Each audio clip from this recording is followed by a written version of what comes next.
ఓం ఓం वनामि विभाविते अन्तरङ्गे महति ज्योतिषे मानिनी मयार्थे दुरितान्यपयान्ति दूरदूरम् मुहुरायान्ति महान्ति मङ्गलानि मुते सकलकल्याणभाजनं यत्र जायते पुरुषस्तमजं नित्यं व्रजामि शरणं हरिम्।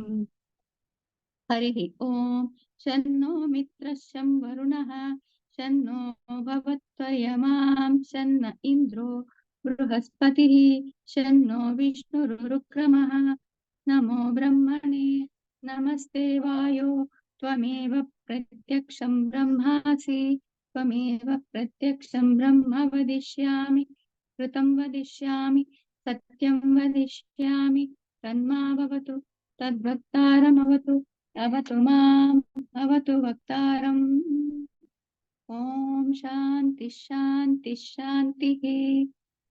सहना भवतु सहनो भुनक्तु सह वीर्यं करवावहै तेजस्विनावधीतमस्तु मा विद्विषावहै। ॐ शान्ति शान्ति शान्तिः। यच्छन्दसां वृषभो विश्वरूपः छन्दोऽभ्योऽद्यमृता सम्बभूव समेन्द्रो मेधया शृणोतु अमृतस्य देवधारणो भूयासम्।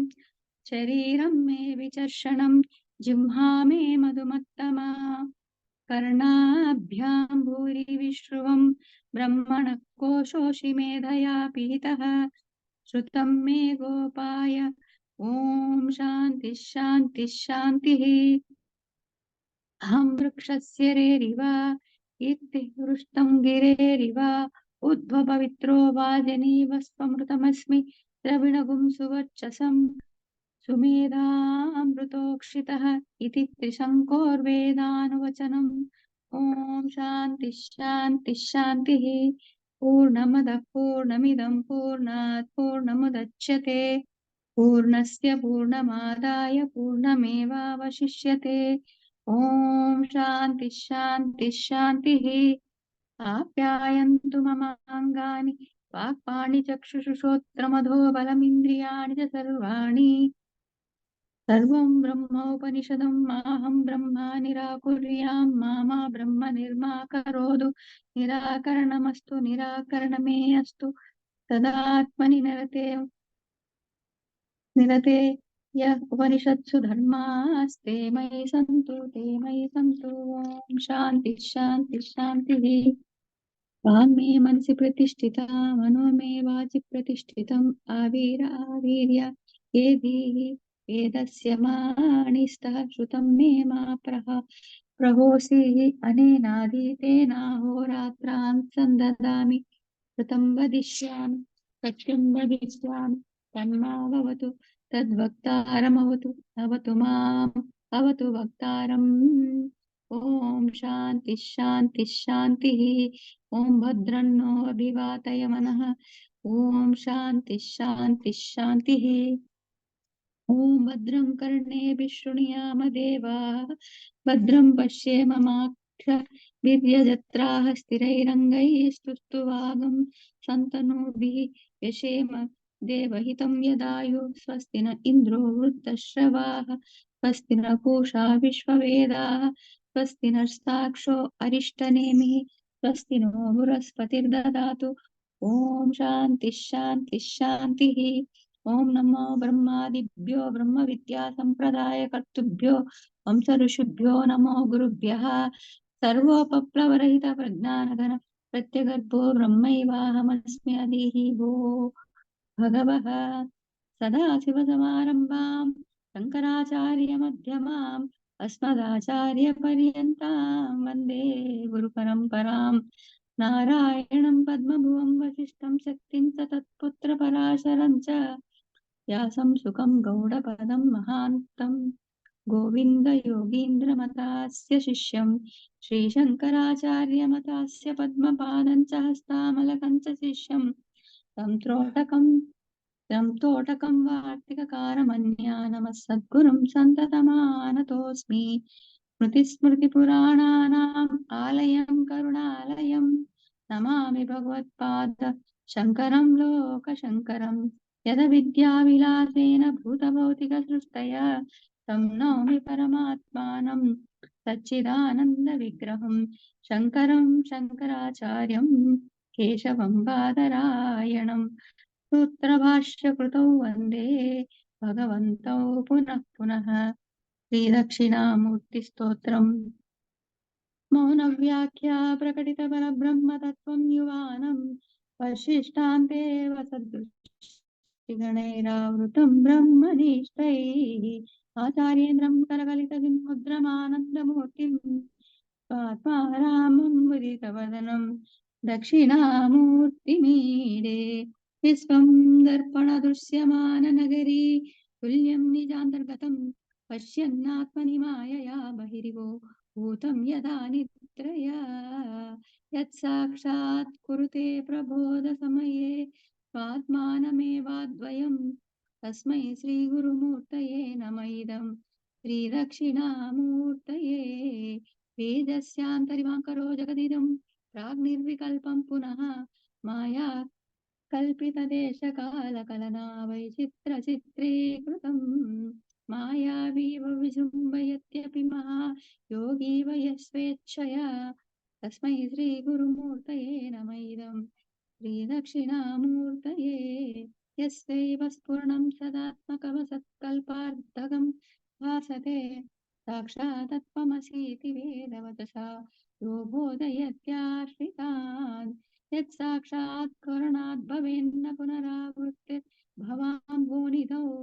तस्मै श्री गुरुमूर्तये नम इदं श्री दक्षिणामूर्तये नानाचिद्रघटोदरस्थितमहा दीपपम प्रभाभास्वरं ज्ञानं यस्य तु चक्षुरादिकर्णद्वारा बहिर्स्पन्दते जानामीति तमेव भान्तिमनुभाते तत्समस्तं जगत् तस्मै श्री गुरुमूर्तये नम इदं श्री दक्षिणामूर्तये तेहं प्राणमपीन्द्रियाण्यपि चलां बुद्धिं च शून्यं विदुः श्रीवालाङ्कजडोपमत्वमिति भ्रान्ता पुरुषं वादिनः मायाशक्तिविलासकल्पितमहाव्यामोह संहारिणे तस्मै श्री गुरुमूर्तये नम इदं श्री दक्षिणामूर्तये राहुर्ग्रस्तदिवाकरेन्दुसदृशो माया समाच्छादना तन्मात्रः करणोपसंहरणतो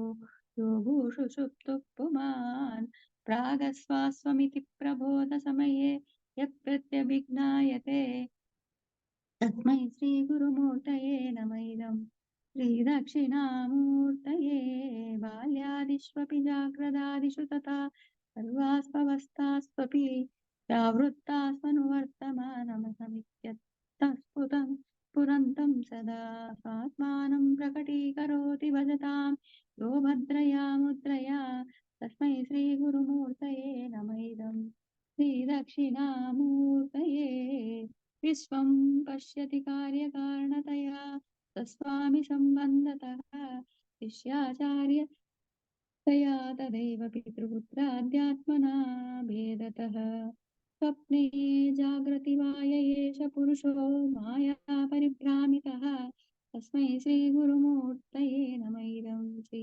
दक्षिणामूर्तये भूरम्भांश्च नलोऽम्बरमहर्नादो हिमांशुः पुमान् नित्या भाति चराचरात्मकमिदं यस्यैव मूर्त्यष्टकम् नान्यत् किञ्चन विद्यते विभूषतां यस्मात् परस्मात् विभो तस्मै श्री गुरुमूर्तये नम इदं श्री दक्षिणामूर्तये सर्वात्मा स्वहमिति स्फुटीकृतमिदं यस्मादमुष्मिन् स्तवे तेनाश्च श्रवणात् तदर्थमननात् ध्यानात् च सङ्कीर्तनात् सर्वात्मा महाविभूतिसहितं साधीश्वरत्वं स्वतः सिद्ध्येतत् पुनरष्टधा परिमितं चैश्वर्यमव्याहतम् वटविटपि समीपे भूमिभागे निषण्णं सकलमुनिजनानां ज्ञानदातारमारात् त्रिभुवनगुरुमीशं दक्षिणामूर्तिदैवं జనన మరణ దుఃఖచ్ఛేదదక్షం నమామి. చిత్రం వటతరోర్మూలే వృద్ధా శిష్యా గురోర్యువా. గురోస్తు మౌనం వ్యాఖ్యానం శిష్యాస్తు చిన్న సంశయాః. సంగుష్టదర్జనీయోగముద్రా వ్యాజేన దేహినా కృత్యర్థం బ్రహ్మజీవైక్యం దర్శయన్నోవతాత్ శివః. సమం సర్వేషు భూతేషు తిష్టంతం పరమేశ్వరం మన్నాథః పరమాత్మానం ప్రణతోస్మి సదా శివం. ప్రణతోస్మి సదా శివం. జై శ్రీకృష్ణ. నమస్మి సదాశివం.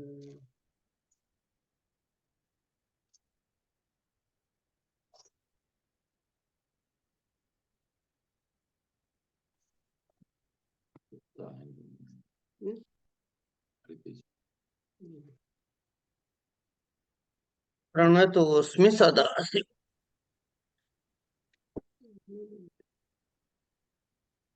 ఈశ్వర సర్వభూతానాం హృద్దేశే అర్జున తిష్టతి భ్రామయన్ సర్వభూతాని యంత్రారూఢాని మాయయా. ఇక్కడి వరకు చెప్పుకున్నాం. తమేవ శరణం గచ్చ సర్వభావేన భారత తత్ప్రసాదాత్ పరాం శాంతిం స్థానం ప్రాప్స్యసి శాశ్వతం. తమేవ ఈశ్వరం శరణం ఆశ్రయం సంసారార్తి హరణార్థం గచ్చ ఆశ్రయ. సర్వభావేన సర్వాత్మన హే భారత తతః తత్ప్రసాదాత్ ఈశ్వరానుగ్రహాత్ పరాం ప్రకృష్టాం శాంతిం పరాం ఉపరతిం స్థానం చ మమ విష్ణోః పరమం పదం అవాప్స్యసి శాశ్వతం నిత్యం.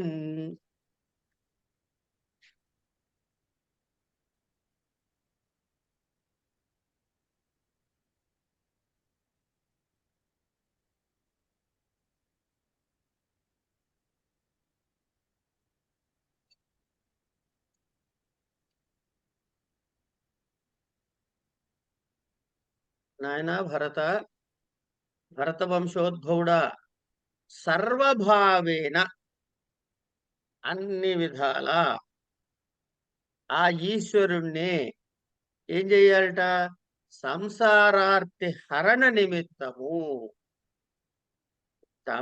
తమేవం ఈశ్వరం శరణం ఆశ్రయం సంసారార్తి హరణార్థం గచ్చ ఆశ్రయం సర్వభావేన సర్వాత్మన. దానివల్ల ఏమిట? తతః తత్ప్రసాదాత్ ఈశ్వరానుగ్రహాత్ పరాం ప్రకృష్టాం శాంతిం అంటే పరాం ఉపరతిం తానంచ విష్ణోః పరమం పదం అవాప్స్యసి శాశ్వతం నిత్యం.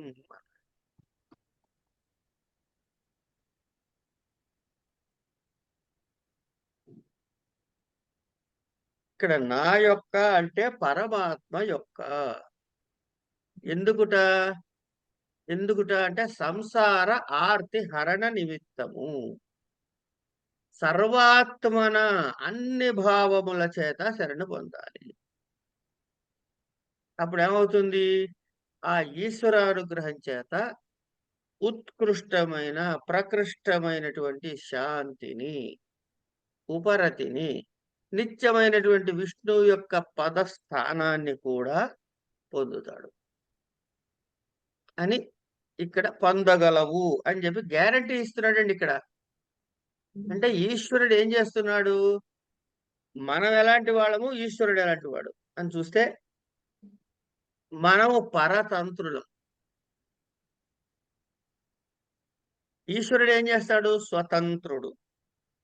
ఆయన ఈ పరతంత్రులైనటువంటి సర్వభూతాలకి ప్రేరణ చేస్తూ ఉంటాడు. ఏమండి?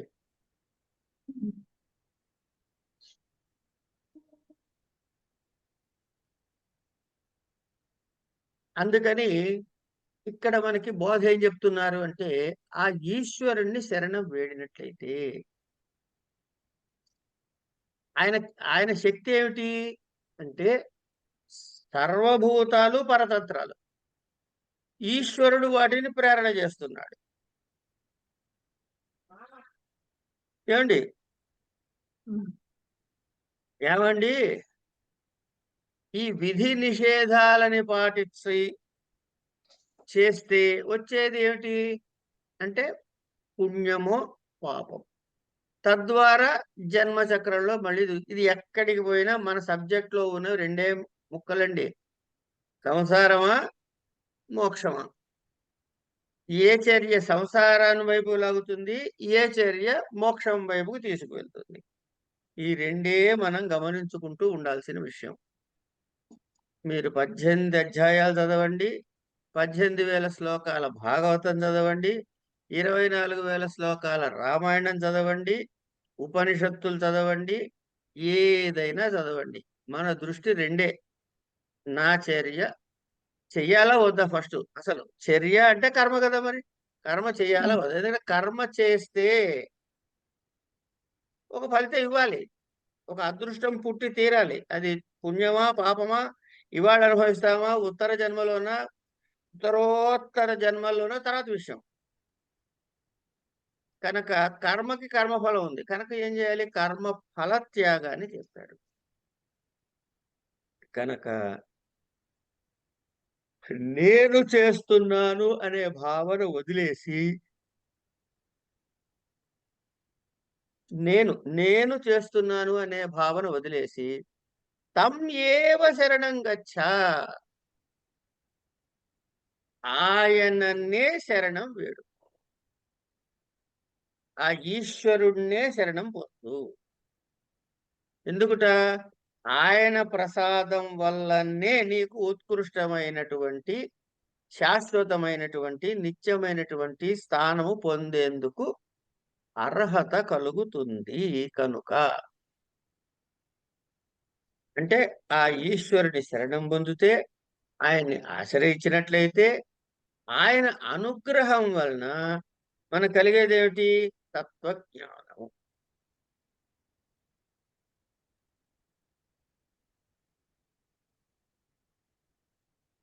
ఈ తత్వజ్ఞానం కలిగితే కలిగే లాభం ఏమిటి అంటే అవిద్య నివృత్తి, అజ్ఞానము నివృత్తి అవుతుంది. అప్పుడు ఏమిటవుతుంది? నిత్యమైన రెండవది లేనటువంటి అద్వితీయమైనటువంటి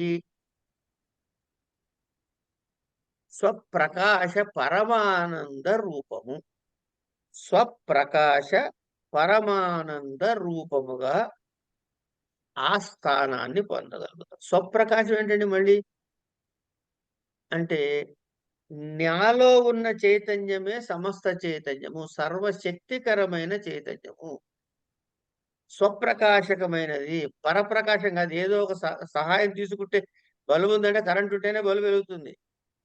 రక్తానికి బల్బు అక్కర్లా అది వెలగడానికి. అది స్వప్రకాశకము. ఇట్లా పరమాత్మ కూడా స్వప్రకాశకము, స్వప్రకాశ తేజము. అది నీవే అని తెలుసుకుంటావు. అలా తెలుసుకోవటం అన్నది ఇక్కడ ప్రధానం.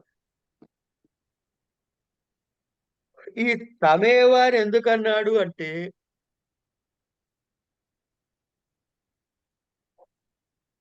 మనం గమనించుకోవాల్సిన ముఖ్య విషయం ఏంటంటే ఏదైనా మంచి విషయం చెప్పుకుందాం అంటే నిద్ర వస్తుంది. ఏమండి? నిద్ర వస్తుంది అంటే మనం అప్పటిదాకా చదువుతున్నది ఏదో మంచి విషయం అని అర్థమైపోతుంది అన్నమాట. సరే, నీవు కర్తవ్యాన్ని నిర్వహిస్తున్నప్పుడు, కర్మలు ఆచరిస్తున్నప్పుడు వాటి వల్ల పుట్టేటటువంటి శుభాశుభ ఫలితాలు మనకి తగలకుండా ఉండాలంటే ఆ కర్మ ఫల త్యాగము ప్రధానము. అది ఈశ్వరార్పణ బుద్ధితో చేయవయ్యా అని మరొక్కసారి మనకి చెప్పారంతే. ఇతి తే జ్ఞానమాఖ్యాతం గుహ్యాద్గుహ్యతరం మయా విమృశ్యైతదశేషేణ యథేచ్ఛసి తథా కురు. అబ్బో ఇక్కడ చాలా ఆప్షన్స్ ఇస్తున్నాడండి అర్జునుడికి. ఎన్ని ఇచ్చారో చూద్దాం. యథేచ్ఛసి తథా కురు. ఓయ్. ఇతి ఏతత్ తే తుభ్యం జ్ఞానం ఆఖ్యాతం కథితం గుహ్యాత్ గోప్యాత్ గుహ్యతరం అతిశయేన గుహ్యం రహస్యం ఇత్యర్థః. మయా సర్వజ్ఞేన ఈశ్వరేణ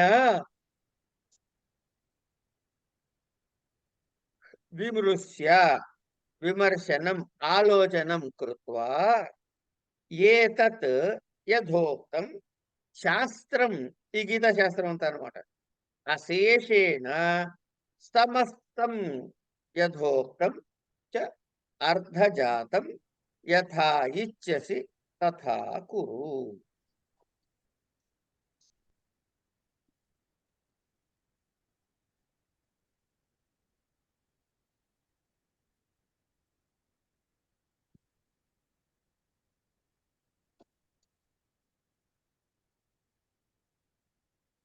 ఈయనెవడు? సర్వజ్ఞుడు ఆయన ఈశ్వరుడు.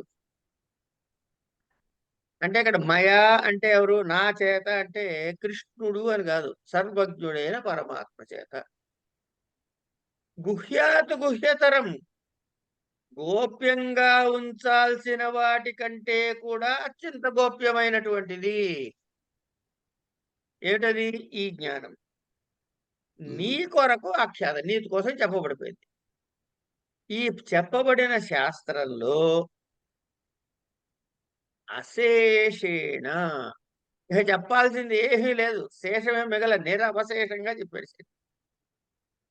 దీన్ని ఏం చేయాలంటే మనం విమృశ్య, విమర్శించి, నేను చెప్పిందంతా వినేది, నేను చెప్పానని చెప్పి నువ్వు ఆచరించకు. నేను చెప్పాల్సింది చెప్పేశా, సమస్తము చెప్పేశా. ఇప్పుడు నీ పనేమిటి? విమృశ్య, విమర్శించి, ఎలా? అశేషేణ, నిరవశేషముగా విమర్శించి, ఎలా చెయ్యాలనుకుంటే అలా ఇచ్ఛసి, ఎలా యథా ఇచ్ఛసి, ఎలా చేయాలనుకుంటావో, ఇచ్చబడతావో తథా అట్లా చేసుకోపో అన్నాడు ఆయన. అంటే సర్వజ్ఞుడైన ఈశ్వరుడు అతి గోప్యముల కంటే గోప్యమైన, అంటే అసలు గోప్యం అంటేనే చెప్పకూడదు, రహస్యమైనది. అలాంటి గోప్యము కంట అతి రహస్యమైనది. మళ్ళీ సార్ ఇక్కడ రహస్యము అంటే తెలుసుకోవడానికి కష్టమైందనా లేకపోతే చెప్పకూడదని వస్తుందా సార్? చెప్పకూడనిది, అవునా? చెప్పకూడనిది. అందరికీ చెప్పకూడనిది. రహస్యము అంటే ఎవరికి పడితే వాళ్ళకి చెప్పకూడదు.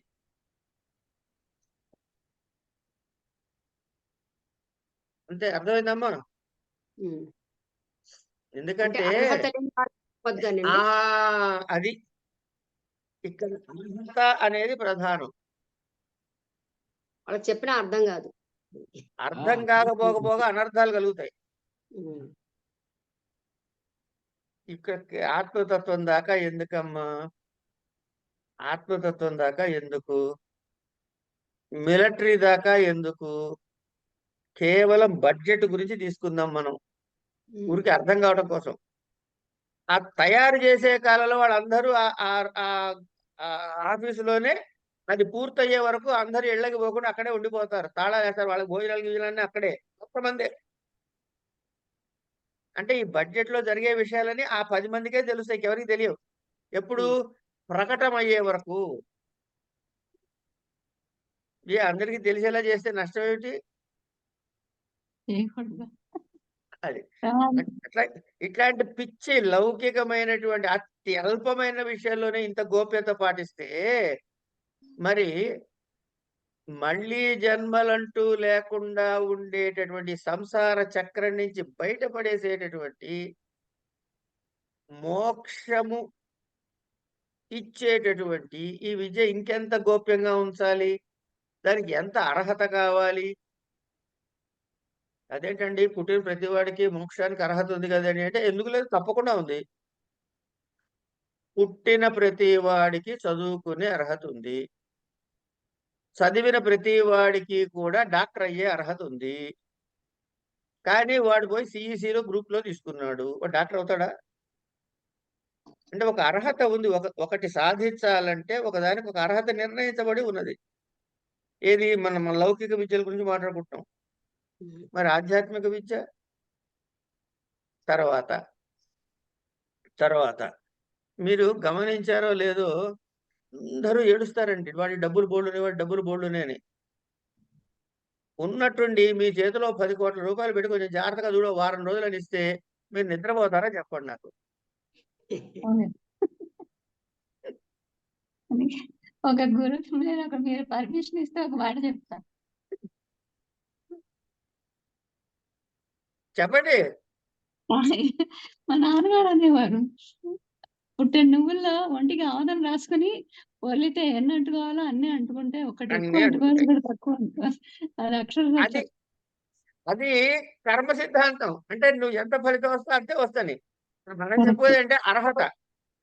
అర్హత మరి ఎక్కడ మన ₹1,00,00,000 దాకా ఎందుకమ్మా?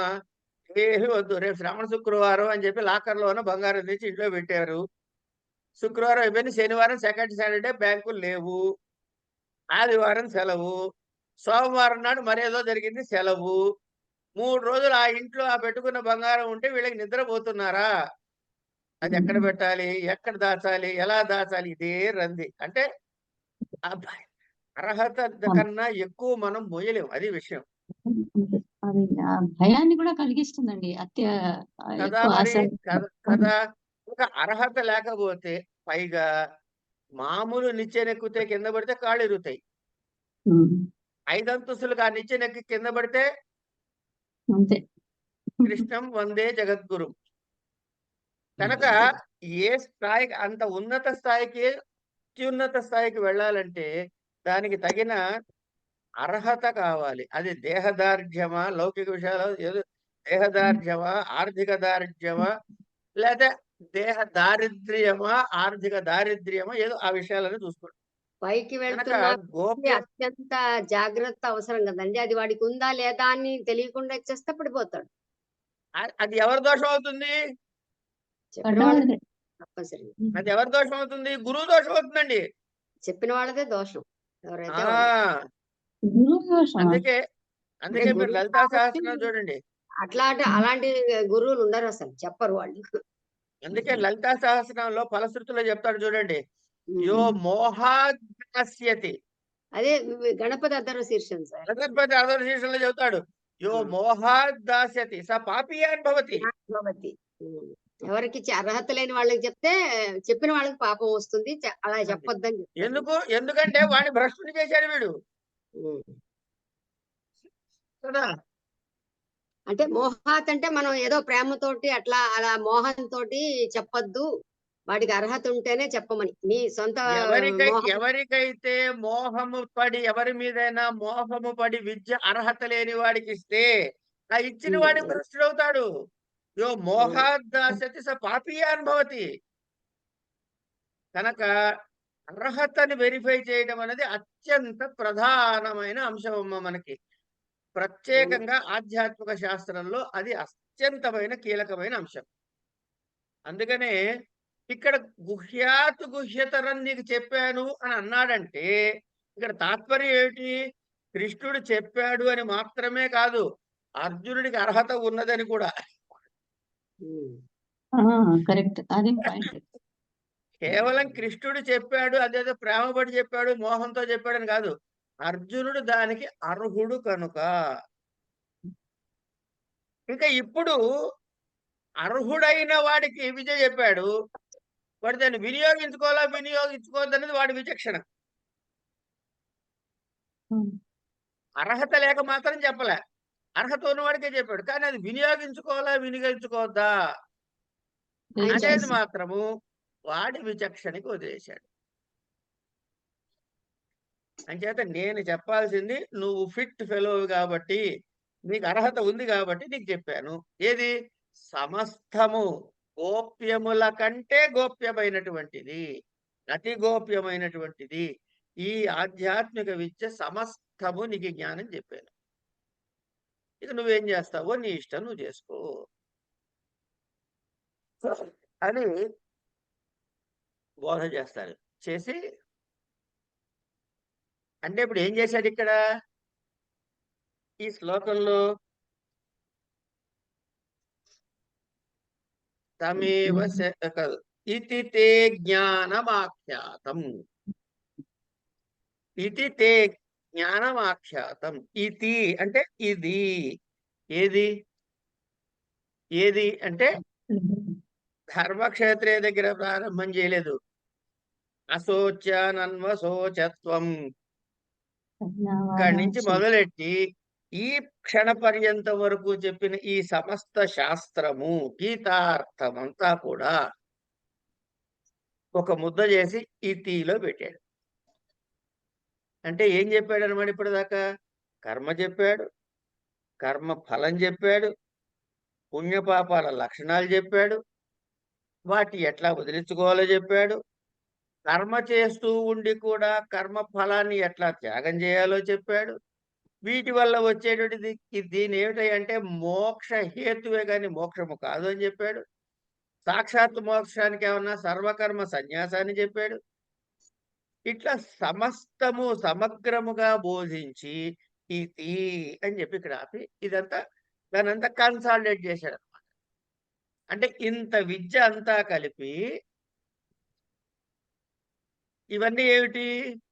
నువ్వు సర్వ విధముల అర్హుడవు కనుక నీ కొరకని ఇదిగో ఈ ఆత్మ మాత్ర విషయకముగా మోక్ష సాధనమునకు, ఇదేమిటి విద్యంతా మోక్ష సాధనానికి పనికొస్తుంది. అంచేత అన్నిటికన్నా రహస్యమైంది, పరమ రహస్యమైంది ఏమిటి ఏమిటి అంటే సన్యాసము. సన్యాసమును ప్రాప్తి పొందటానికి కావలసిన కర్మయోగము కంటే కర్మయోగ ఫలమైనటువంటి జ్ఞానం ఏమిటయ్యా అంటే పరమాప్తుడైనటువంటి సర్వజ్ఞుడైనటువంటి పరమాత్మతత్వాన్ని తెలుసుకునేందుకు అర్హత సంపాదించటం అంతఃకరణ శుద్ధి ద్వారా. ఏమండి, అన్నం వండాలన్నా, పప్పు చేయాలన్నా, పులుసు పెట్టాలన్నా గిన్నె శుభ్రంగా ఉందో లేదో మనం చూస్తున్నాం. అంటే పాత్ర ఔచిత్యాన్ని చూస్తున్నాం. మరి ఈ పాత్ర ఔచిత్యాన్ని చూడొద్దు, మోక్షం మోక్షం అంటే అయిపోతుందేంటి? నాలుక చివరి నుంచి 100 చెప్పొచ్చండి. నాలుక చివరి నుంచి 1,000 చెప్పొచ్చు. 100 కర్మ 1,000 చెప్పొచ్చు. కానీ అనుష్ఠానంలోకి వచ్చేటప్పటికి అదంత తేలిక కాదు. నేను చాలా అనుష్ఠానపరుడని నేను అన్నా అంటే నా అంత అబద్ధం చెప్పినోడు ఇంకోడు ఉన్నాడు. మన అర్హత పక్కవాడు చెప్పక్కర్లా, మనకే తెలుస్తూ ఉంటుంది. తెలుసుకున్నాం అనుకుంటే చాలు. సరే, కనుక అంచేత ఇప్పుడు ఈయన ఏమేం చెప్పాడు? కర్మ చెప్పాడు, కర్మయోగం చెప్పాడు, సన్యాసం చెప్పాడు. ఈ మూడిట్లో ఉన్నటువంటి ఆంతర్యాలు చెప్పాడు. ఈ మూడిట్లో ఎవరెవరు ఏ దేనికి అర్హులో చెప్పాడు. ఇప్పుడు ఎవరు ఏడవాలి అంటే మోక్షం కోరేవాడు జంటగా 10 మందితో గుంపుగా వెళ్ళి సాధించే వ్యవహారం కాదు. ఎవడిని వాడే ఉద్ధరించుకోవాలి. ఎవడి సాధన మార్గం వాడిదే. ఏమంటే మేము ఇద్దరం మొగుడు పెళ్ళాలి అండి కనుక మా ఇద్దరికి ఒకేసారి సింగిల్ టైంలో మోక్షం ఇవ్వాలని చెప్పి అడిగే అలాంటి జాయింట్ టికెట్లు లేవు. ఎవడి ఏడుపు వాడిదే, మొగుడు ఏడుపు మొగుడిదే, పెళ్ళాం ఏడుపు పెళ్ళాందే. మోక్షం విషయంలో, సంసార విషయంలో మళ్ళీ ఇద్దరు ఒకటి. ఇన్ని రకాలైన విషయాల్ని చెప్పాడు, సమగ్రంగా చెప్పాడు. ఎక్కడికక్కడ పోనీ ఇగో నోరు మూసుకుని నేను చెప్పింది విని ఎక్కువ మాట్లాడకు అని అనలా. ఆయనకి ఎక్కడెక్కడ సంశయాలు వచ్చాయో అవన్నీ తీర్చాడు. ఇంతేనా అంటే కాదు. పాపం ఆ వినే అర్జునుడికి సంశయాలు రాకపోయినా, అరే వీడికి సంశయం వస్తున్నదిరా నాయన, కానీ రాలేదు కనుక నాయన నీకు సంశయం వస్తుందేమో అది కూడా వీళ్ళని కూడా క్లారిఫై చేశాడు. అడిగినవి అడగనివి కూడా సంశయము వచ్చే అవకాశమున్న ప్రతి తావులో కూడా దానికి వివరణ చెప్పేశాడు స్వామి. ఇక చెప్పేందుకేముంది, ఏమీ లేదు. ఇది నీకు చెప్పా. ఇదేంటిది మరి? రహస్యాతి రహస్యాతి రహస్యం. రహస్యము కంటే రహస్యతరమైనటువంటిది. ఇప్పుడు ఏం చేయాలి? నేను ఎటు పోవాలి? చెప్పావు కదా అన్న, thank you very much, may God bless you, మన పదబోధం ఇంటికి అని చెప్పి సామాన్ సర్దుకుని యుద్ధం నుంచి వెనక్కి పోవచ్చు, ఇంకోటి చెయ్యొచ్చు. ఆయన ఇష్టం అది. ఇక్కడ ఏంటన్నమాట, యథాయోగ్యం, నీకు ఎలా చెయ్యాలనిపిస్తే అలా చెయ్యన్నాడు.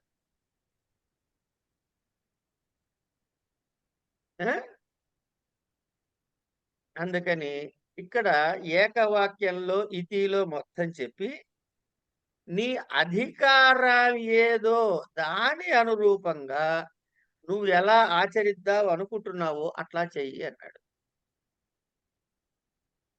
అయితే నీ ఇష్టం వచ్చినట్టు చెయ్యి అని అనే ముందు అసలు కృష్ణుడు చెప్పిన దానిలో ఒక మెలిక లేకుండా ఏది ఉండదు తల్లి. జాగ్రత్తగా పట్టుకోవాల్సిన మెలికలే.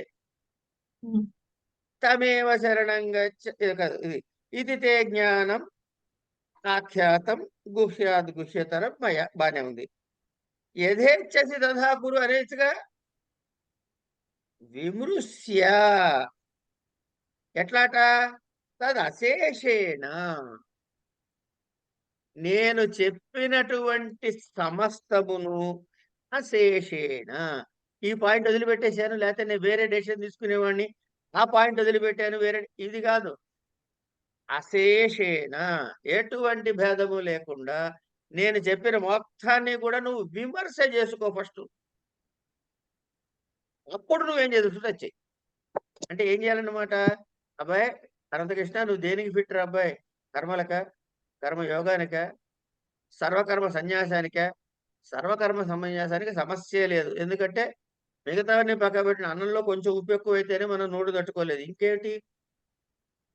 కనుక సాధన చతుష్టయంలో సా కూడా మన దానికి పోలేదు. ఇంకా మోక్షం ఏమిటి?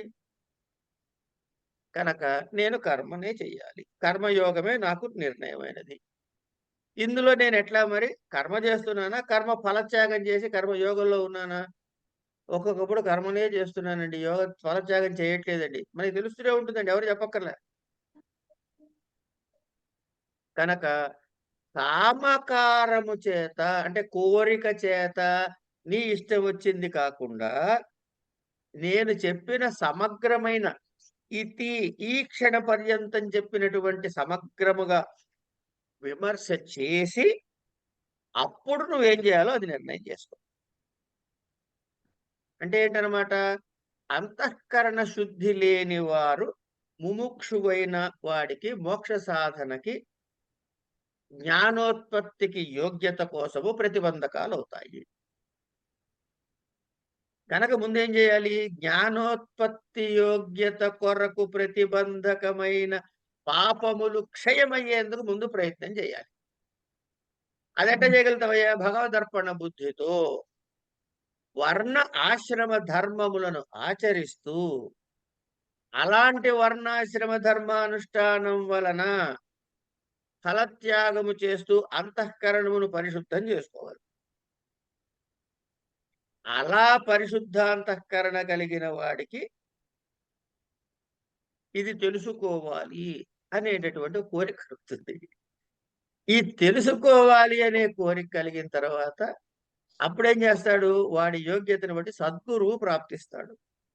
అప్పుడు సద్గురువు దగ్గరికి వెళ్తాడు. సద్గురువు దగ్గరికి వెళ్ళి జ్ఞాన సాధన, వేదాంత వాక్య విచారము ఇవన్నీ చేస్తాడు. అప్పుడు వాడికి సర్వకర్మ సన్యాస యోగం సిద్ధిస్తుంది. ఆ సర్వకర్మ సన్యాసము తర్వాత ఏం చేయాలి? భగవంతుడు ఒక్కడే, ఇంకోటి లేదు, రెండోది లేదు, నాకు శరణ్యుడు అనేటటువంటి ఏకాగ్రమైనటువంటి ధ్యానం చేస్తాడు. ఈ ఏకాగ్ర ధ్యానం తర్వాత ఈ జ్ఞాన సాధన అభ్యాసాల వల్ల, శ్రవణ మనన నిధిధ్యాసల వల్ల ఆత్మ సాక్షాత్కారము జరిగే ఆత్మ సాక్షాత్కార ఉత్పత్తి జరుగుతుంది. అంటే నేనేమిటో అసలేమిటో తెలుసుకుంటాం. తద్వారా మోక్షం సంభవిస్తుంది. కనుక సన్యాసాధికారులు, ముముక్షువులు ఏమండి అంతఃకరణ శుద్ధి అనంతరమే తర్వాత ఈ మధ్యలో మీకు మోక్షము ప్రాప్తించి జీవించి ఉండగా మోక్షం వచ్చింది. జీవను ముక్తుడు. కానీ ఈ ప్రారంభం అనుభవించే వరకు శరీర పతనం జరగదే. ఇప్పటి వరకు మళ్ళీ చ్యుతం కాకుండా ఉండాలి. తర్వాత లోకము కోసమని తాను తన వర్ణ ఆశ్రమ ధర్మాన్ని నిర్వర్తిస్తున్నట్లుగా కనపడ్డ తాను మాత్రం తనలో తాను రమిస్తూ ఉంటాడు. ఇలా ఇంత ఉందయ్యా నాయన. కనుక పూర్వజన్మల సుకృత పరిపాకం చేత గాని, భగవత్ చేత గాని, లేదా భగవద్ అనుగ్రహం చేత గాని మాత్రమే ఈ జన్మలోనే తత్వజ్ఞానం వస్తుంది. కనుక ఇలా విచారించి మోహము పడకుండా, ఇది చాలా ప్రధాన విషయం, మోహము పడకుండా విచారించి విద్యని తెలుసుకుని ఏం చేయాలో అది చేయవలసింది. కనుక ఇక్కడ పరమాత్మ నువ్వు ఇది నీకు ఇచ్చేస్తాను పో ఫ్రీ అని చెప్పి ఏం లేదు. మనం సాధన చేసే సాధించాలి.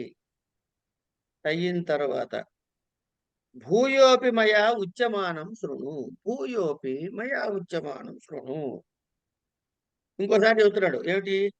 సర్వగుహ్యతమం భూయః శృణు మే పరమం వచః ఇష్టోసి మే దృఢమితి తతో వక్ష్యామి తే హితం.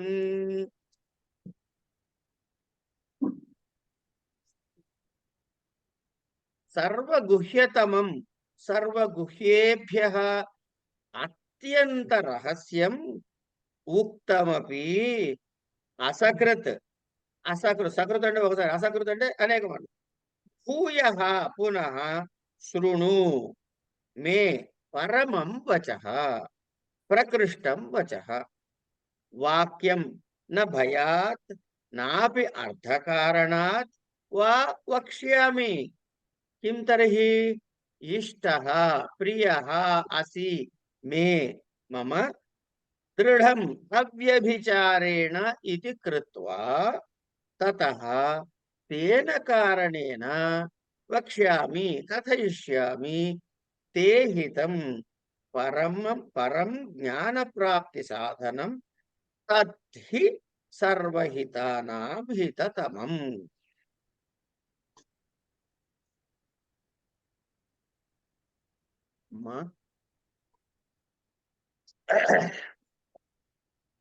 మన ఒక గురువు ప్రశ్న గారండి, మన ప్రారంభం గనక క్షీణించిపోతే గనక మనకి గురువులు ఆ మార్గం కూడా కనిపిస్తుంది కదండి. అది కూడా ఒక ప్లస్ పాయింట్ అవుతుందిగా ప్రారంభం క్షీణిస్తే మీరుండరు, ఇంకా అయిపోతుంది జీవితం. మీ లైఫ్ స్పాన్ ని డిసైడ్ చేసేది ప్రారంభం. ప్రారంభం పూర్తయిపోయిందంటే పతనమే, శరీర పతనమే. అప్పుడు గజేంద్రుడు, మన ప్రహ్లాదుడు వాళ్ళ కేటగిరీ వేరండి. మీకు అది జీవన్ముక్త స్థితి వేరు, ప్రారంధ జీవన్ముక్త స్థితిలో వాడికి ముక్తి అవుతాడు. కానీ ప్రారంధం ఇంకా మిగిలింది కాబట్టి జీవించి ఉండాలి. జాత ఆయుర్భోగములు ప్రారంధం ఎందుకు అనుభవించడానికి అంటే జాత పుడతాడు, ఆయుష్ ఉండాలి, ఆ ప్రారంధం అనుభవించేందుకు ఆయన భోగించాలి. ఓకే. సర్వగుహ్యతమం, అన్ని రహస్యాల్లో కల్లా అత్యంతమైన రహస్యమైన పరమం, దీన్ని మించింది లేదు, ఉత్కృష్టమైనది. ఏమిట? మే వచః, నా మాటలు. భూయః, మళ్ళీ శృణు, మళ్ళీ విను. అసలు ఆ గురువు యొక్క ప్రేమని చూడండి ఒకసారి. ఇక్కడ చెప్పేశారు, నీకు మొన్నే చెప్పా కదరా అబ్బాయి అనట్లే. నీకు చెప్పాను, మళ్ళీ చెప్పాను, ఇగో చెప్పిందే మళ్ళీ చెబుతున్నా విను. దీని ముందు శ్లోకంలో ఏం చెప్పాడండి? ఇక్కడి వరకు నీకు మొత్తం చెప్పేశాను రాబాయ్, నీ ఇష్టం వచ్చినట్టు చేసుకో అన్నాడు. ఎట్లాట? దాన్ని విమర్శించి, బాగా విమర్శించి అన్నాడు. ఇప్పుడు బాధ్యత పెట్టాడుగా వాడి మీద. మళ్ళీ ఏదేది గుర్తు చేసుకోవాలో, ఏమండి, ఆ విమర్శించినప్పుడు ఏమేమి గుర్తు చేసుకోవాలో మళ్ళీ చెబుతున్నా విన్నట్టున్నాడు. ఏమిటది? సర్వగుహ్యతమం భూయః శృణు. మళ్ళీ వినరా నాయన. ఎందుకుట? ఎందుకు? నీకు డౌట్లు ఉన్నాయని కాదు. ఇష్టోసిమే, నువ్వు నాకు ఇష్టుడవు కనుక. దృఢమితి, ఇది నీకు నేను చెప్పిన జ్ఞానం మళ్ళీ రూఢి కావటానికి. నేను చెప్పింది ఏదైతే జ్ఞానం ఉందో అది రూఢి కావటానికి మళ్ళీ నీ కొరకు వక్ష్యామి తే హితం, నీకు మేలు కలగటం కోసం అని మళ్ళీ చెబుతున్నాను అన్నట్టు. ఇదండి పరమాత్మ కారుణ్యానికి తాత్పర్యం. ఎంత దిగి దిగి పాపం వస్తూనే ఉన్నాడు ఆయన. అంతే, వాడిని ఎంత దింపినా మనం మళ్ళీ మాత్రం మన వేషాలు మనమే. అందులో ఏం మొహమాట పడకూడదండి మనం. ఏమండి, అన్ని రహస్యాల్లో రహితమైన అనేక సార్లు ఇప్పటిదాకా చెప్పాడు ఆయన.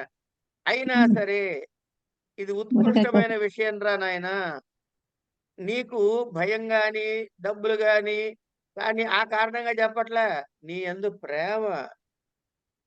నువ్వు నాకు అత్యంత ప్రీతిపాత్రుడి కనుక నీ కొరకు పరమం, అంటే పరమం అంటే ఏంటి ఇక్కడ మళ్ళీ? దీని తర్వాత ఇంకోటి ఉండకూడదు. అంటే ఏంటి? జ్ఞాన ప్రాప్తి సాధనం కోసం అన్ని హితవులలో హితమైన హితతమమైనటువంటి దాన్ని నీకు మళ్ళీ నేను ఇక్కడ చెబుతున్నాను. అంటే ఫస్ట్ అన్ని సర్వగుహ్యమైనటువంటి మొట్టమొదట నీకు నేను శరణాగతి అయ్యాను, నన్ను నాకు మార్గదర్శకం చేయమని అడిగాడు కాబట్టి అంత ఇష్టంగా అన్ని చెప్తున్నాడు. అంతే కదండి?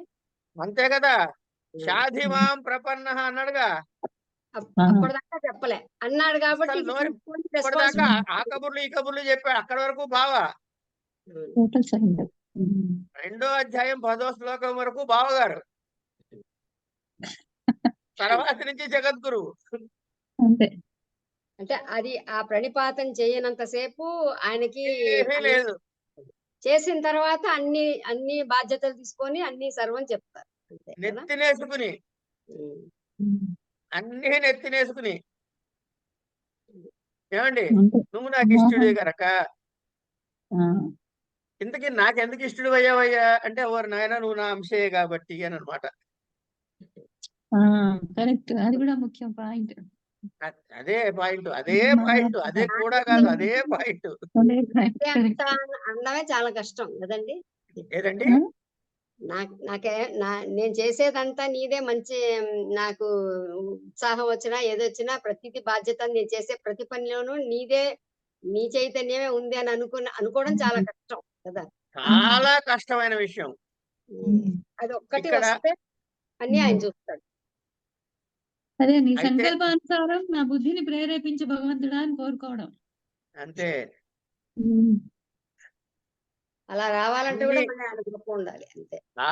నిశ్శేషంగా ఆలోచించి ఏం చేయాలో తెలుసుకుని నువ్వు చేద్దామనుకు నువ్వు చేసిన తర్వాత అయినా సరే ఇవన్నీ నీకెందుకు చెబుతున్నానయ్యా నాయన అంటే, నీవు నాకు ప్రీతిపాత్రుడు గనక, నీకు హితమైనది శ్రేయస్కరం గనక మళ్ళీ మళ్ళీ చెప్పడం ద్వారా నీకు అది దృఢపడుతుందని అని చెప్పాడు. మీకు ఇక్కడ చిన్న పిట్ట కథ చెబుతా. పిట్ట కథ కాదు కానీ ఇది జరిగిన విషయం అండి.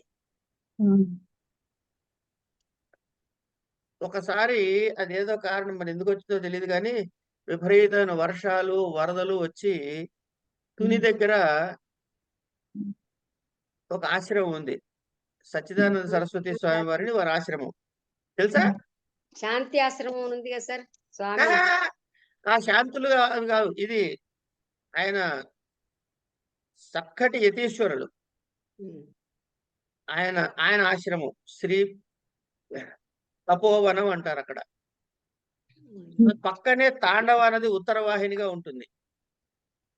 దానికి వరదొచ్చి ఈ ఆశ్రమం తాలూకు మొత్తం భూమిలో నీళ్లు వచ్చి ఒక చోట 10 అడుగుల లోతు గొయ్యి, ఒక చోట అదే 10 అడుగుల లోతు ఇసుక మేట ఎత్తు, ఇట్లా నానా బీభత్సం అయిపోయింది ఆ ఆశ్రమం అంతా. అందులో ఉన్న యతీశ్వరుడు ఏమన్నాడంటే పరమాత్మ లీల అన్నాడు. మీరంటారు అట్లా? అయిపోయింది. సరే ఎట్లా చేయాలి ఏంటి? సరే తర్వాత లౌకికంగా దీన్ని ఎట్లా సరి చేయాలి ఏమిటి అనే ఆలోచన తర్వాత విషయం మాట్లాడదాం. కానీ ఇంకా చూసిన తర్వాత నేను మా ఫ్రెండ్ ఇంకో ఆయన వెళ్ళాం. వెళ్ళి ఇక్కడి నుంచి చూసి అయ్యో అనుకుని సరే మేము అనుకోవాల్సిందో మాట్లాడాల్సిందో మాట్లాడాలి, నమస్కారం పెట్టాం. వస్తుంటే ఎట్లా వెళ్తారు మీరు అన్నారు. ఇది ఎక్కడ తుని దగ్గర అండి ఆశ్రమం. ఎట్లా వెళ్తారు అంటే వెళ్తామని ఇప్పుడు బుర్రా సుబ్రహ్మణ్య శాస్త్రి గారిని సుబ్రహ్మణ్య శాస్త్రి గారు అంతే బుర్రా శివరామకృష్ణ పేరు హరికథ చాలా ఎక్స్పర్ట్ విజయవాడ ఆయన. వారు ఆశ్రమ స్వీకారం చేశారు. కైవల్యానంద సరస్వతి అని పేరు వారి దీక్షానామం. వారి అబ్బాయి పూర్వాశ్రమ కొడుకు కూడా అక్కడికి వచ్చాడు స్వామివారి దగ్గరికి. ఎందుకంటే ఆ స్వామివారే వీరికి దీక్ష ఇచ్చారు, సన్యాసి దీక్ష ఇచ్చింది వారే. వెళ్తుంటే నేను ఎట్లాగో విజయవాడ దాకా వెళ్తున్నా, మాతో రండి, అక్కడి నుంచి మీరు వెళ్తురు కానీ అన్నాడు ఆయన. సరే ఆయన కారు ఎక్కాము, వచ్చాం. వాళ్ళ ఇంటికి తీసుకెళ్లారు, భోజనం పెట్టారు, తిన్నాం. తర్వాత ఇక్కడ దాకా వచ్చాం కదా స్వామివారిని దర్శనం చేద్దాం. నా కైవల్యానంద సరస్వతి స్వామివారి దగ్గర ఈ హరికథ చెప్పేటటువంటి ఆయన వైరాగ్యంతో, సమగ్రమైన వైరాగ్యంతో ఆశ్రమ స్వీకారం చేశారు. ఎంత విశేషం అంటే ఆయన ఆశ్రమ స్వీకారం చేసిన మొదటి పని ఏమిటయ్యా అంటే, నా పేరు ఇంకా బుర్రా శివరామకృష్ణ శాస్త్రి అనేది లేదు కాబట్టి నాకు పెన్షన్ రాదు అని చెప్పేసి పెన్షన్ అక్కర్లేదు రాసి ఇచ్చాడు ఆయన. తర్వాత మళ్ళీ రూపాయి చేత్తో ముట్టుకోలే. ఆయన దగ్గరికి వెళ్ళి ఆవేదన కదా, మనకేముంది మామూలు లౌక్యమే. అయ్యో అక్కడ ఇంత మునిగిపోయింది ఫలానా అయిపోయింది అంటే ఈశ్వర కృపది అన్నాడు ఆయన. ఒకటే మాట. అది వైరాగ్య స్థితి అంటే. సరే ఈశ్వర కృప అంటే మేము కూడా ఒకటి చెప్పనా నేను మొన్న సార్ మీరు ఖమ్మం వెళ్ళారా? వెళ్ళలే.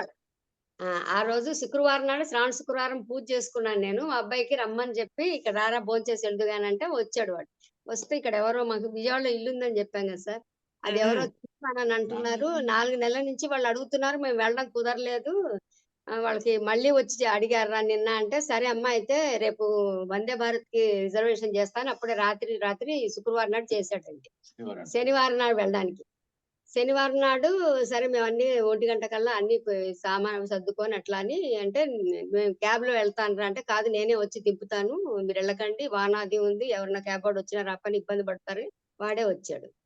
వచ్చి అక్కడ 10 నెంబర్ బోయగూడ వైపు ప్లాట్ఫామ్ అండి, అది రెనోవేషన్ ఏదో చేస్తున్నారు. మేము ఆ కమాన్ లో నుంచి లోపలికి వెళ్ళడానికి 40 నిమిషాలు పట్టింది. ట్రైన్ మిస్ అయిపోయింది. అసలు మా జన్మలో ఇప్పుడు ఎప్పుడు ట్రైన్ మిస్ అవడం అన్నది ఇంతవరకు జరగలేదండి. ఎప్పుడు ముందు వెళ్ళడమే, అసలు ఆ టైంలో ఉండకపోవడం అన్నది లేదు అసలు. అంటే మన ప్రయత్నంగా మన మానవ ప్రయత్నంగా మనం కరెక్ట్ గా ఉండాలి, టైం గా ఉండాలి, ప్రయత్న పూర్వకంగా ఉండడానికి. ఇదేంటమ్మా ఇట్లా ట్రైన్ మిస్ అయిందో, పోనీలేరా ఏదో ఒకటి, దీనికి కారణం ఏదో ఉంటుందిలే అని అనుకున్నా. వాడేం చేశాడు, అక్కడి నుంచి యువతలకి తీసుకొచ్చండి ఆ వెస్లీ స్కూల్ దగ్గర ఆపి రాత్రికి మచిలీపట్నం ఎక్స్ప్రెస్ కి రిజర్వేషన్ చేశాడు తత్కాల్లో. రాత్రి వెళ్తారు గాని అని అన్నాడు. పైవాడుగా అలవాటు ప్రకారం సికింద్రాబాద్ నుంచి అని చేశాడు, అది బీదర్ నుంచి వస్తుంది, లింగంపల్లి కూడా మేము ఎక్కొచ్చు. అట్లయితే రాత్రి అన్నం మళ్ళీ అక్కడ కారు తీసుకుని స్టేషన్ దాకా ఏమొస్తారా, లింగంపల్లి స్టేషన్ దిగుబెట్టు, దాంట్లో నుంచి మేము MMTS ఎక్కి అక్కడ దిగి రైలు మారి వెళ్తానులే అని. సరే అని దాంట్లో ఎక్కామండి. ఎక్కి ట్రైన్ ఎక్కితే అక్కడ ఏవి నోటీస్ ఏది లేదు, అనౌన్స్మెంట్ లేదు, బోర్డులో డిస్ప్లే లేదు, ఏమీ లేదు. ఇంకా అలా వచ్చేసింది ఆ ట్రైన్. ఏమి చూసి మేము గబుక్కుని ఎట్లాగో పై ఎక్కడ ఏ ప్లాట్ఫామో చెప్పట్లే, పైన ఎక్కి నిలబడ్డాం. 1.5 గంటల సేపు నుంచున్నాం సార్. ఏం కూర్చోడానికి లేదు అక్కడ, ఏమీ లేదు. 1.5 అవర్ ఆ పైన బ్రిడ్జి మీద నుంచి ఏ ప్లాట్ఫామ్ మీద చెప్తే దానికి వెళ్దామని అనౌన్స్మెంట్ లేకుండా వచ్చి ఆగిన తర్వాత అనౌన్స్మెంట్ చెప్పారు. అప్పుడు గబగబా దిగి వెళ్ళి ఎక్కాం. లోయర్ బెర్త్ రాలే, ఇద్దరికి అప్పర్ బెర్తే వచ్చింది. పాపం ఆహా. ఆయన టీసీ ఏ కలర్ ఉన్నాడో నేను ఎక్కడానికి ట్రై చేస్తుంటే, అమ్మ అక్కడ కింద 2 బెర్తులున్నాయి వెళ్ళండి అని అన్నాడు. వచ్చి పడుకున్నాం. 1:30 2:00 వచ్చి వరంగల్‌లో ఆగింది సార్ ఆ ట్రైన్. ఆ, కదల్లా. 6 అయిపోయింది. ఇంకా ఈయనకి ఇంతకు ముందు ఒకసారి ఇట్లాగే వరదల్లో ట్రైన్ ఆగిపోవడం అది ఆ పాస్ట్ ఎక్స్‌పీరియన్స్‌తో ఇక్కడ దిగిపోదాం మనం. ఇంక విజయవాడ వెళ్ళొద్దని చెప్పి మా అబ్బాయి కూడా ఫోన్ చేస్తే ఫోన్ ఏమి ఎక్కడ సిగ్నల్ లేదు. ఏంటి ఎన్ని సార్లు చేసినా ఫోన్ అందట్లేదంటే, మాకు సిగ్నల్ లేదురా అని. దిగిపోండి మీరు, నేను ఏదైనా హోటల్‌లో రూమ్ బుక్ చేస్తాను, మళ్ళీ వెనక్కి వచ్చేసేయండి అన్నాడు. ఈయన ఫ్రెండ్ ఒక ఆయన అక్కడ ఆహ్, ఇంతకు ముందు ఓల్డ్ ఫ్రెండ్ ఆయన లేరు గానీ వాళ్ళ పిల్లలు ఒక అబ్బాయి అక్కడ ఉన్నాడని తెలుసు. అక్కడ ఉన్నాడో లేదో అని ఫోన్ చేస్తే, అయ్యో! ఏదైనా హోటల్ ఏది మంచిదో చెప్పు దాంట్లో వెళ్తామంటే, అదేంటి హోటల్‌కెళ్ళడమేంటి మా ఇంటికి రండి అని చెప్పి తీసుకెళ్ళాడండి. నేను కార్‌లో వస్తున్నానని తీసుకెళ్ళి. ఈ లోపలండి ఎవరో ఒకతను టాక్సీ అతను, టాక్సీ అంటే కార్ అతనొచ్చి మీరే రండి ఎక్కండి అని మమ్మల్ని ఇద్దరిని పెట్టి అవి గబగబా డిక్కీలో పెట్టుకొని కూర్చోండి అని చెప్పి ఒక 2 కిలోమీటర్లు తీసుకెళ్ళాడు. తీసుకెళ్ళాక అతను వేరే వాళ్ళ కోసం ఎవరో ఫోన్ అప్పుడు వర్షం చేశారండి. బాగా పడుతుందండి. బాగా వాన పడుతుంది. అతనేమో ఏంట్రా బాబు, మా వాళ్ళు వానలో తడిసిపోయారు, నువ్వు ఎక్కడున్నావంటే, అదేంటి సార్ ఎక్కించుకున్నాను. ఎవరిని ఎక్కించుకున్నావు? మేమన్నా మమ్మల్నేమో అండి, మేమేంటి ఈ అబ్బాయి వాళ్ళలాగా లేడు, ఇతను కొన్ని డ్రైవర్‌ని పంపించాడేమో అట్లా అనుకున్నామండి. ఆ తర్వాత సారీ సార్ మిమ్మల్ని అంటే, పోన్లే బాబు మమ్మల్ని తీసుకెళ్ళి మళ్ళీ రైల్వే స్టేషన్‌లో దింపంటే దింపాడు. దింపి వాళ్ళని ఎక్కించుకొని పికప్ చేసుకొని బానే ఉంది, హైదరాబాద్ ఈ రోడ్డు బానే ఉందని మాకు బై బై చెప్పి వెళ్ళిపోయాడు. ఈ లోపల అబ్బాయి వచ్చి వాళ్ళ ఇంటికి తీసుకెళ్ళాడు. ఎంత వానంటే అండి, కుంభవృష్టే. క్లౌడ్ బర్స్ట్ అంటే అట్లా అది ప్రత్యక్షంగా చూసాం మేము. అంత వానలో అండి అబ్బాయి మిమ్మల్ని భద్రా భద్రకాళి గుడికి తీసుకెళ్తా అని తీసుకెళ్ళాడు. ఉమ్, తీసుకెళ్ళిపోయాం, ఇంటికి వచ్చేసామండి. ఈ వందే భారత్ అండి విజయవాడ చేరిపోయింది. ఆ, మేము అది మాకు ఆ ట్రైన్ దొరికి ఉండి మేము వెళ్ళుంటే ఇక మా తిప్పలు పరమాత్మ కూడా హోటల్లో బుక్ చేశారు 3 రోజులు హోటల్‌లో బుక్ చేశాడు. కానీ హోటల్‌లో మాత్రం ఎక్కడికెళ్తాం, ఎంత వానో. అంటే మమ్మల్ని తప్పించడం అంటే అయ్యో! రైలు తప్పిపోయిందని అనుకుంటాను తప్పండి. భగవంతుడు మన మీద ఎంత దయ ఉంటే రైలు తప్పిపోయింది చెప్పండి. మధ్యలో దిగిన తర్వాత అండి మేము విజయవాడ వెళ్లి కనకదుర్గ గుడికెళ్దామని పట్టుబట్టలవి పెట్టుకున్నారు ఈయన.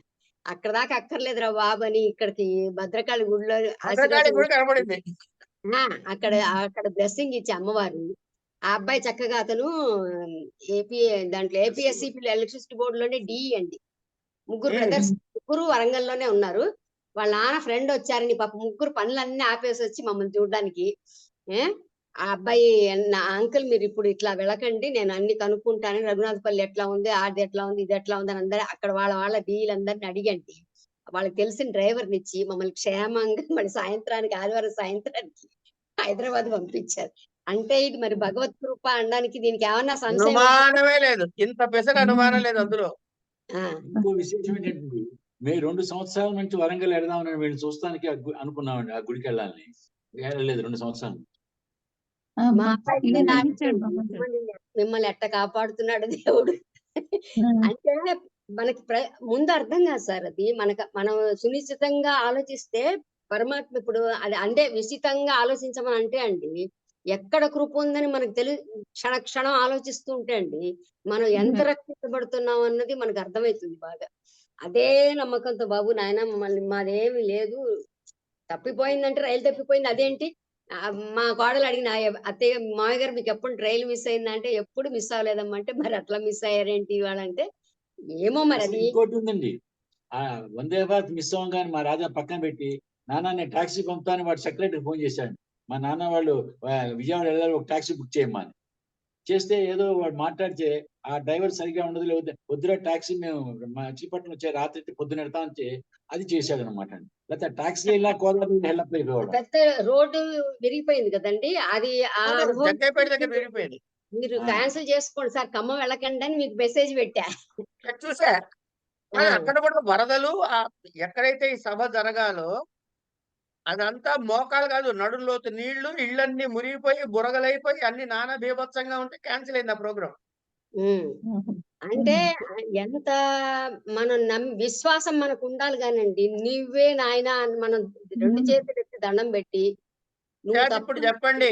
నాకు దిక్కులేరననే వాళ్ళని మాత్రం అండి ఎట్లాగో అట్లా కాపాడుతాడండి ఆయన. అప్పరెంట్లీ చూడ్డానికి మనకి రైలు తప్పిపోయింది, ఇదేంటి ఇట్లా అయిందని అనిపిస్తుంది గాని దాని వెనకాల ఎంత దయ ఉందో మనకి తర్వాత కానీ తెలియదు కదండి.